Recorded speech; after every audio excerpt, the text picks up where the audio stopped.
Oke, saya mau ke Prof. Leli. Prof, ini kan kita dari tadi membahas, ramai perbincangan soal debat segala macam di sosial media dan juga di real, di dunia nyata. Tapi sejauh mana kalau kita bisa melihat debat ini akan mempengaruhi elektoral nantinya jadinya, preferensi politik para pemilih sejauh mana bisa terpengaruh oleh debat? Oke. Pertama kita bisa melihat grafiknya bagaimana elektabilitas masing-masing pasangan. Artinya ketika debat itu sudah dilaksanakan tidak terlalu signifikan gitu ya, itu satu. Sebab tadi jumlah penonton kalau dia ada 52%, sementara elektabilitasnya di bawah 50% itu juga sudah bisa kita baca, itu satu.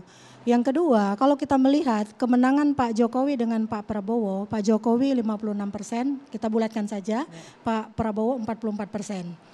Artinya kalau berdasarkan survei Litbang Kompas ini ya, yang terakhir itu 39 Pak Prabowo sama Gibran ya. Artinya belum mencapai yang memilih Pak Jokowi. Jadi belum ada tambahan dari yang memilih Pak Prabowo. Seandainya semuanya bisa kita gabungkan sudah 100% harusnya elektabilitasnya. Ini kan tidak. Artinya sampai sejauh ini debat itu belum memberi efek apapun. Tapi orang punya preferensi untuk menilai mana yang membincang kepentingan saya nantinya kalau jadi presiden atau tidak. Kita mau baru sebatas itu saja. Kita mau tampilkan ini beberapa informasi terkait dengan hasil survei ya. Ini pasca debat yang sudah dilakukan beberapa lembaga survei. Kami coba untuk menghadirkan datanya. Silakan. Kalau kita lihat ini dari CSIS pasca debat Amin 26,1%, Prabowo Gibran 43,7%, Ganjar Mahfud 19,4%. Paling tinggi naik Amin itu. Iya. Lumayan naik signifikan ya. Kemudian survei indikator Anies menang debat capres, Gibran cawapres. Keren Mas Anies. Nah ini tapi surveinya juga Anies tidak bisa melampaui Pak Prabowo kan artinya tidak berpengaruh juga secara signifikan. Jadi memang kalau kita membaca lembaga survei yang banyak itu mereka menampilkan angka-angka yang berbeda. Saran saya itu masing-masing pihak harus membuat survei sendiri. Sudah dilakukan nggak sih ngomong-ngomong di internal? Kami sudah, bahkan karena hasil survei ini kan banyak membingungkan, betul seperti yang disampaikan Ayu Leli tadi. Jadi kami melakukan dengan 3 cara, triangulitas dari, ini bukan karena 3 Mas Ganjar, Profesor Mahfud ya. Pertama adalah dari survei konvensional, yang kedua dari big data analytics, yang ketiga ada forum group discussion di beberapa kota. Dan ini menarik yang disampaikan tadi, memang ada perubahan. Pada waktu seminggu sebelum kemarin diumumkan itu masih di angka 35, ini internal kami tentunya. Sekarang sudah menjadi 37, di Pak Prabowo 41 dan di Pak Anies 21. Jadi kalau menurut kami ini sesuatu hal yang masih sangat sangat dinamis. Bahwa betul ini punya pengaruh. Tapi ingat tadi tidak sampai 40% dari penduduk Indonesia yang menonton dari debat ini. Yang paling penting sebenarnya apa? Mendekati langsung kepada masyarakat yang ada di rumah. Yang ada yang tidak menonton televisi dan tidak menonton sosial media dan tidak aktif di sosial media. Ini penting juga Ayu Leli. Jadi yang lebih penting itu memang persuasi politiknya. Kalau debat ditonton potongan-potongan pesannya saja, mana yang lucu-lucuan, mana yang enggak. Jadi bukan mana yang substantif. Kalau dari Bang Mardhani? Saya malah melihat ada perspektif, debat kita itu penting. Jangan underestimate dengan pemilih. Memang pemilih perlu waktu, debat pertama sudah mulai ada terbentuk kumulasi terus sampai akhirnya dia membuat keputusan.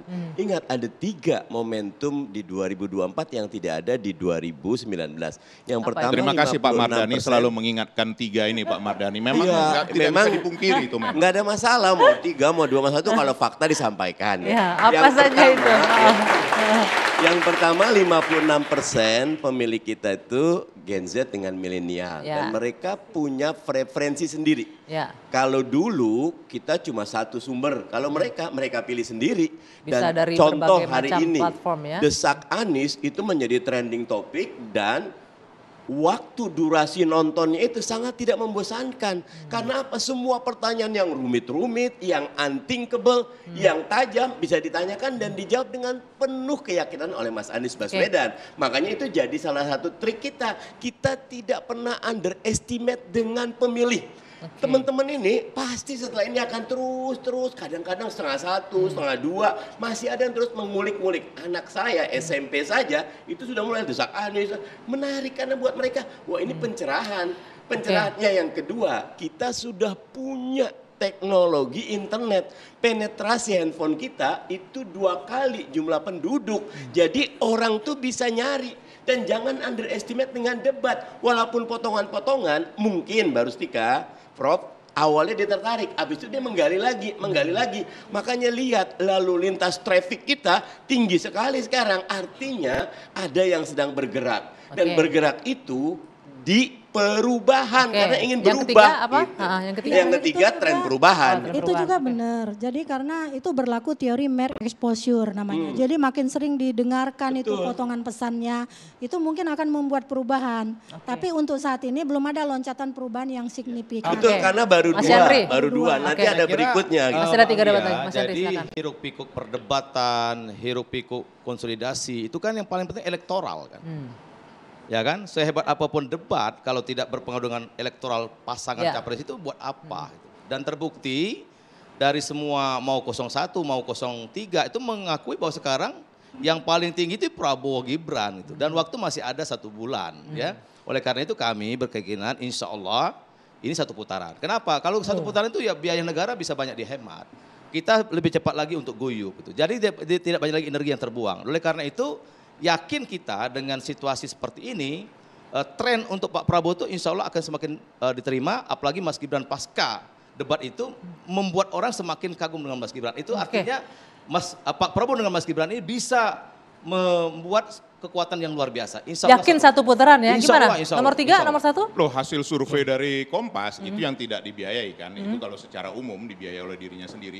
Itu kesimpulannya baru 44% yang pasti menentukan. Belum ada yang bisa mencapai 44% dari ketiga calon, 56% menang itu Prabowo sekarang jadi kan. Jadi memang Tadi ada kata Prof. Lili kan kekhawatiran. belum ada loncatan kan. Ya, ya. Jadi, Nah, saya 1 putaran. Kalau buat saya mau 1 putaran monggo, tetapi membuat asumsi bahwa lebih hemat 1 putaran itu menghilangkan hak konstitusional. Buat masyarakat betul. harus betul-betul Oke, baik. Bentar. Demokrasi Bentar loh. tidak Biaya gampang negara tentang itu, efisiensi. kalau misalkan bisa 1 Demokrasi putaran, bicara kenapa harus edukasi. 1 putaran? Mbak Wianggi ya, penting sekali Bentar. jujur, Kalau bisa- adil, langsung Oke. umum, bebas, rahasia, bukan karena biaya. Betul. Jadi Oke. jangan kita Oke. mengurangin Tapi kalau faktor bisa dengan 1 demokrasi. putaran kan bagus juga. Oke. Ya kan? Baik. Biar rakyat bisa Kalau menikmati biaya saya, yang harus untuk pemilu, untuk apapun rakyat, mau kan? 1 mau 2, Betul. biarkan rakyat yang menentukan. Betul, mau 1 putaran, mau 2 insya putaran nanti. Dan yang disampaikan tadi sama penonton yang akan menentukan nanti Profesor bersama. Lely, itu benar sekali. Persuasif itu paling penting. Ini masih Oke. 45 hari, apapun bisa Sip. terjadi. Masih ada 45 makanya hari 1 putaran lagi, masih bisa terjadi. masih ada Sekali 3 lagi, kali debat. kalau dari Baik, hasil, terima kasih. sekarang masih Bapak belum Ibu. kalah. Bapak Ibu terima kasih sekali. Kita masih ada 45 hari, masih ada 3 kali debat. Silakan kami kabarkan, Anda putuskan pemirsa TV One. Saya Dwi Anggia, saya tutup 2 sisi malam hari ini. Kita jumpa lagi pekan depan.